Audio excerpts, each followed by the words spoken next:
16ই October ও বাংলার ইতিহাস। আজ 16ই অক্টোবর।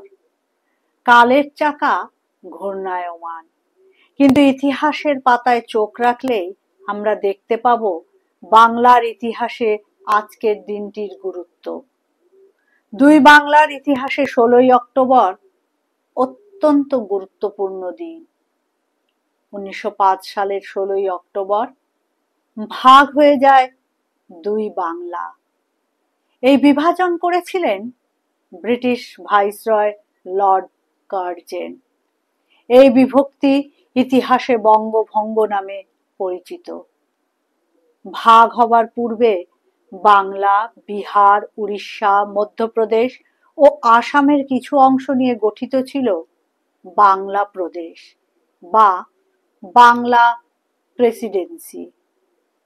তখন বঙ্গপ্রদেশের আয়তন ছিল 1,89,000 বর্গ মাইল এবং জনসংখ্যা ছিল 7,85,00,000।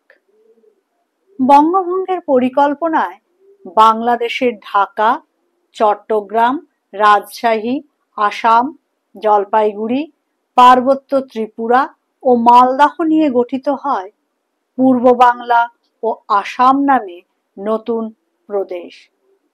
প্রদেশের রাজধানী হয় ঢাকা।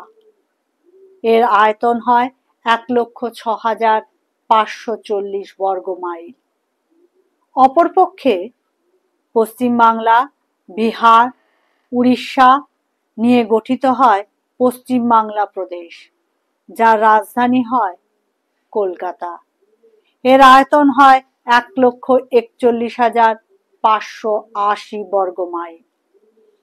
ব্রিটিশ সরকার বাংলার বিশাল জনসংখ্যা এবং আসামের উন্নয়নের জন্য প্রশাসনিকভাবে প্রয়োজন বলে দাবি করেছিল, কিন্তু আসল উদ্দেশ্য ছিল হিন্দু মুসলমানদের মধ্যে বিভেদ সৃষ্টি করে ভারতীয় জাতীয়তাবাদী আন্দোলনকে দুর্বল করা। এটি ছিল বাঙালি জাতির জাতীয় সংহতি এবং জাতীয়তাবাদকে আঘাত করবার একটি প্রচেষ্টা। বঙ্গভঙ্গ বাংলার ইতিহাসে একটি অতি গুরুত্বপূর্ণ অধ্যায়। এই বঙ্গভঙ্গের প্রতিবাদে যা আন্দোলন সংগঠিত হয়েছিল তা বঙ্গভঙ্গ আন্দোলন নামে পরিচিত। ব্রিটিশদের এই বঙ্গ বিভাজনের প্রতিবাদে সমগ্র বাংলা জুড়ে শোক দিবস পালিত হয়। 16ই অক্টোবর বাংলার নারী সমাজ রমেন্দ্র সুন্দর ত্রিবেদীর আহ্বানে বঙ্গভঙ্গের প্রতিবাদে অরন্ধন পালন করে। অরন্ধন পালনের মাধ্যমে বঙ্গভঙ্গকে একটি জাতীয় শোক দিবসে পরিণত করা হয়, যা প্রতিবাদের গভীরতা এবং ঐক্যবদ্ধ প্রতিরোধের প্রকাশ ঘটায়।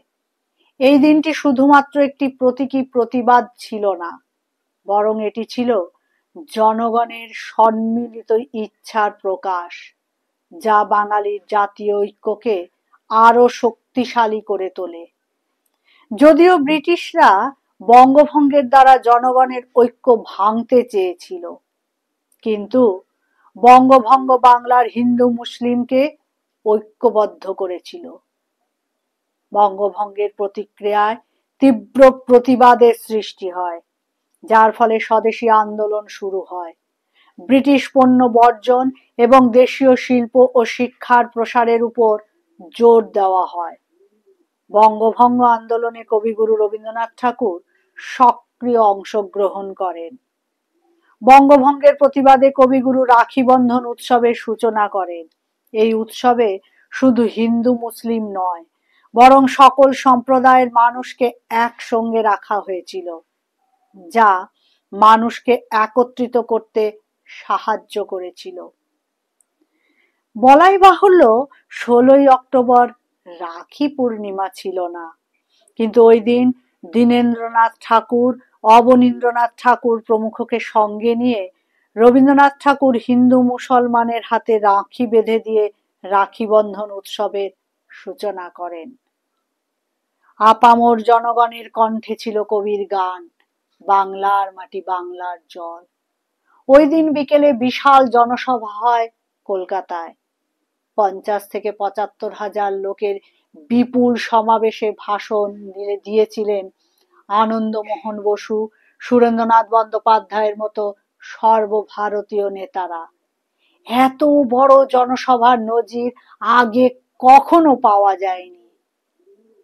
বিভিন্ন সভায় আন্দোলনের জন্য তহবিল গড়ে তোলার উদ্যোগ নেওয়া হয়েছিল।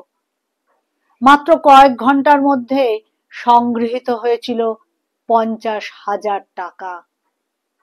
ভাইসরয় লর্ড কার্জন বা ব্রিটিশ সরকার ভাবতেই পারেনি গণ আন্দোলন এত সুদূর প্রসারী হবে।